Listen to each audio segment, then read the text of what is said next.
Dear viewers, Assalamu alaikum and greetings.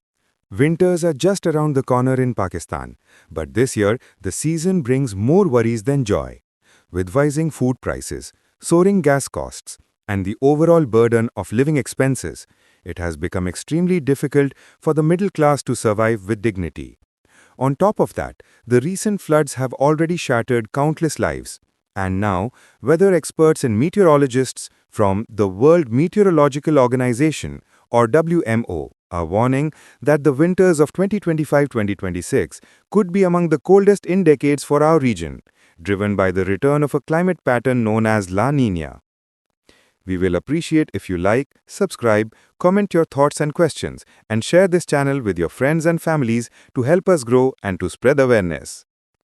The big question is, how do we, as a nation, cope with this challenging situation? But what exactly is La Niña? In the simplest terms, La Niña, which means little girl in Spanish, is part of a natural climate cycle called the El Niño Southern Oscillation, or ENSO, that occurs in the Pacific Ocean. It is essentially the opposite of the more famous El Niño, the engine of our climate. Under normal conditions, strong, steady trade winds blow west along the equator, pushing warm water towards Asia. This allows cooler water to rise up from the ocean depths near the Americas, a process called upwelling. The La Niña shift. During a La Niña event, these trade winds become even stronger than usual. This pushes more warm water towards Asia and increases the upwelling of cold water in the central and eastern Pacific. A global domino effect. This large-scale cooling of the ocean surface disrupts the planet's weather patterns. It alters the path of the jet streams, the high-altitude rivers of air that guide our weather, leading to distinct consequences in different parts of the world, including Pakistan. What does La Niña mean for Pakistan? So, how does an event in the far-off Pacific Ocean translate to a colder winter here in Pakistan? The key lies in those shifts in atmospheric patterns. According to the latest WMO update, there is a 55% likelihood that La Niña conditions will develop from September to November 2025, increasing to about 60% for October to December 2025. This aligns with historical patterns where La Niña has influenced weather on a global scale. While the search results do not provide highly specific regional forecast for Pakistan, we can understand its general influence.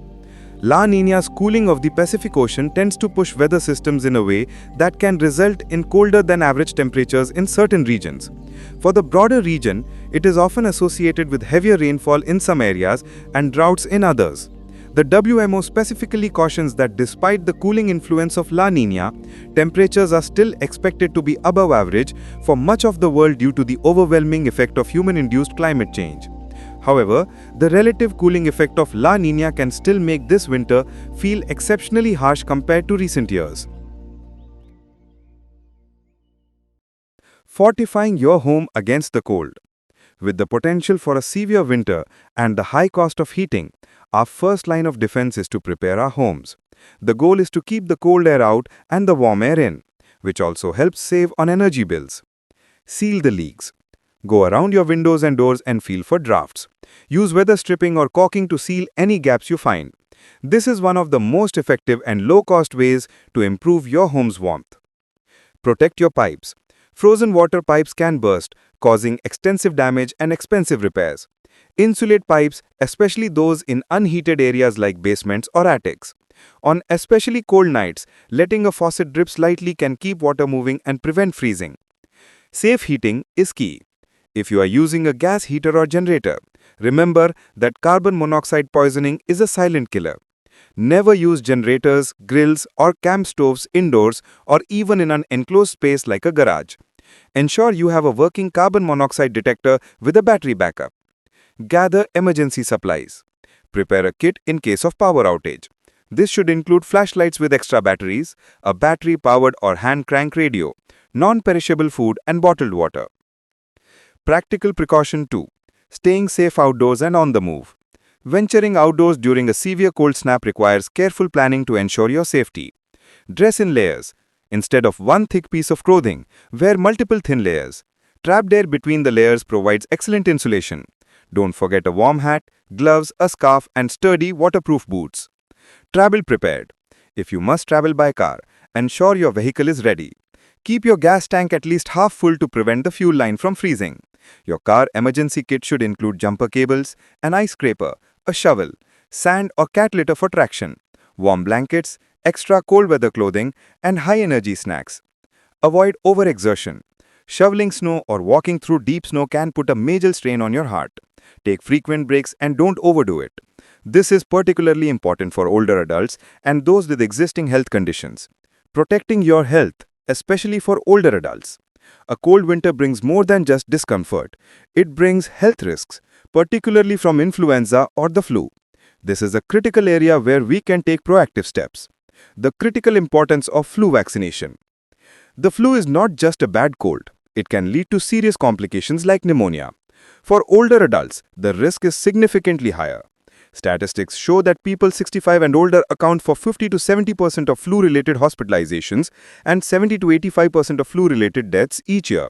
This is due to natural age-related changes in the immune system. Yes, vaccination is strongly recommended. The answer is a definitive yes. The Centers for Disease Control and Prevention or CDC and other health authorities recommend an annual flu vaccine for everyone 6 months and older, with special emphasis on older adults. Ask for the right vaccine. For adults 65 and older, special flu vaccines are preferentially recommended. The key takeaways are that La Niña is a natural climate phenomenon that is likely to influence our winter, potentially making it colder. We can prepare our homes by sealing drafts and protecting pipes to stay warm and save money. We must be cautious outdoors, dressing appropriately and preparing our vehicles for safe travel. Protecting our health, especially that of our elders, through timely flu vaccination is one of the most effective steps we can take. I hope this has been helpful. Please do not wait until the cold is already here. Use this information, talk to your families and start making your preparations now. Stay safe, stay warm. What steps are you taking to prepare? Share your tips and questions in the comments below. Thank you for your time. We hope that you will benefit from today's session. Take care of yourself and your families. And thank you for watching.